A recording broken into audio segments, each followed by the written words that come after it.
समझाया कि भ्राता श्री, आप राम जी के साथ संधि कर लीजिए और सीता माँ को वापस लौटा दीजिए, इसी में ही तुम्हारा हित है। और उनको लौटाने के बाद जब तक आप चाहो लंका में राज कीजिए, लेकिन कहते हैं कि विनाश काले विपरीत बुद्धि, रावण के एक भी बात समझ में नहीं आई अपने भ्राताश्री की, और उसको सभा में लात मार कर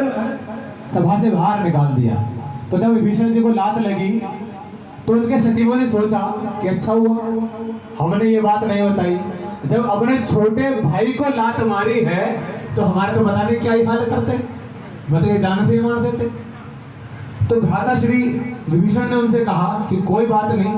आप मेरे बड़े भाई हो और बड़े भाई जो हैं वो पिता समान होते हैं, और आपने पिता समान मुझे लात मारी, इसका मुझे कोई खेद नहीं है, लेकिन इस सभा में मेरा अपमान हुआ है, मैं इस सभा में नहीं रुकूंगा। और आज वो इस सभा को छोड़कर राम जी के पास चलने के लिए तैयार हो गए। और जैसे वो राम जी के पास चलने के लिए निकले, आज से लंका के वासी जितने भी लंका नगर वासी थे, सभी की आयु कम होने शुरू हो गई, क्योंकि अब तक एक भक्त तो था जो वहां रहता था, जिसके ऊपर कहते हैं किसी न किसी के सहारे किसी की जिंदगी चलती है। तो अब तक एक भक्त था जो वहां टिका हुआ था, जिसके कारण पूरी लंका चल रही थी, और आज उस भक्त का अपमान होकर वहां से निकला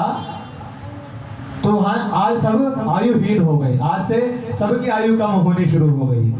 कि अस कहीं चला विभीषण।